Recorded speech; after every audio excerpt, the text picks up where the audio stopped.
তোর একটা কথা কইতাম। হ্যাঁ কও। একটা বিয়ের প্রস্তাব আসছে।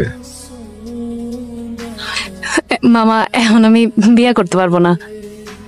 তো এখন পারবি না তো কখন পারবি?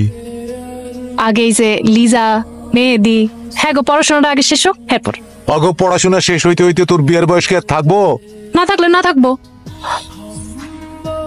মামা আমি তো অগো অভিভাবক, আমার একটা দায়িত্ব কর্তব্য আছে না? আমি যদি এখন বিয়ে বসে পড়ি ওগো কে দেখবো? ওগো পড়াশোনা খরচ চালাইতে পারবো আমি শ্বশুর বাড়ি গিয়ে? আমি না থাকলে ওরা পানিতে পড়ে যাবো। ওগো আগে পড়াশোনা করায় মানুষের মতো মানুষ করে নি, তারপর আমি আমারটা দেখবো। আরো লাগলে আছে নিয়ে নিও।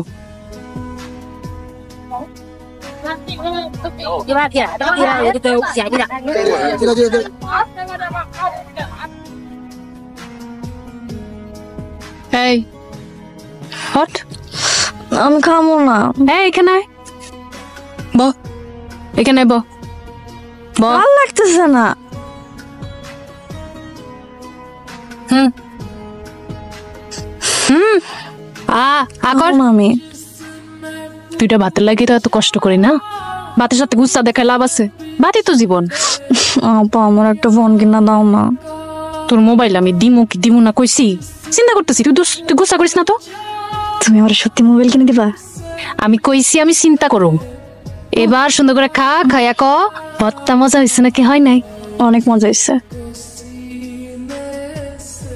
আচ্ছা তোর যদি মোবাইল কিনা দিই তুই পড়াশোনা নষ্ট করবি না? তোমার কি মাথা খারাপ? পড়াশোনা নষ্ট হবে? ফোন দিয়ে তো ভালো মতো পড়াশোনা করতে পারবো, জানতে পারবো কি কি চলতেছে জীবনে। শোনো, আমি পড়াশোনা কইরা একটা মেলা টাকার বেতনের একটা চাকরি কইরা আমরা এই বাঙ্গাসুরাগড় সাইডরা একটা দামি ফেলাতে থাকবো। অনেক স্বপ্ন আকর। তুমি বিশ্বাস করলে না? আমাকে একদিন অনেক টাকা হইব, আপা বিশ্বাস করো। আচ্ছা ঠিক আছে বিশ্বাস করলাম, খা।